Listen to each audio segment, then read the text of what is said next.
खातिर छठ हो, कौन ड्रेस पहनी बोला झटपट हो। सुनी ना, ससुरा से आइल बने करे खातिर छठ हो, कौन ड्रेस पहनी बोला झटपट हो। जबन कहबो यार वो रखबो है पहन के ही चॉइस तो हर चीज के हो। जौन पियर साड़ी देले है रही कीन के, ओह घाटे पर तू है पहिन के। ओ भैया पियर साड़ी देले है रही कीन के, ओह घाटे पर तू है पहिन के। जय जय मां, जय छठी मां, जय जय मां, जय छठी मां। सुपर मोहिनी रिकॉर्डिंग स्टूडियो दिल्ली। ओह घाटे पर तू है पहिन के। पोखरा के आट पकड़ी हो मोर बेट हो, सजे में करी हो ना देर।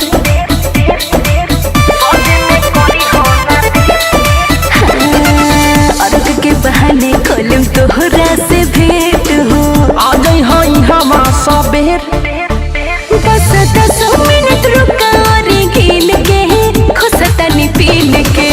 हो जौन पियर साड़ी देले है रही कीन के, ओह घाटे पर तू है पहिन के। ओ भैया पियर साड़ी देले है रही कीन के, ओह घाटे पर तू है पहिन के। हो जौन पियर साड़ी देले है रही कीन के।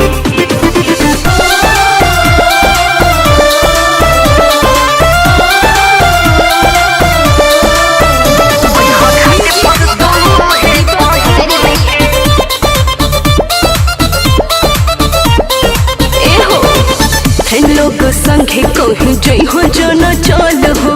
बानी हम इहाँ मायकेल, बानी हम इहाँ मायकेल। निर्मल योगेश सुना मिठू मारे साल हो।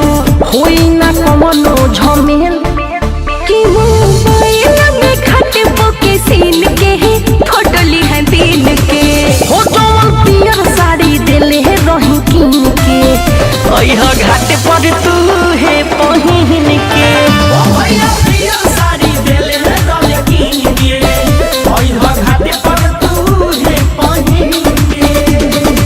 ससुरा से आइल बने करे खातिर छठ हो, कौन ड्रेस पहनी बोला झटपट हो। जबन कहबो यार वो रखबो है पहन के ही चॉइस तो हर चीज के। हो जौन पियर साड़ी देले है रही कीन के, ओह घाटे पर तू है पहिन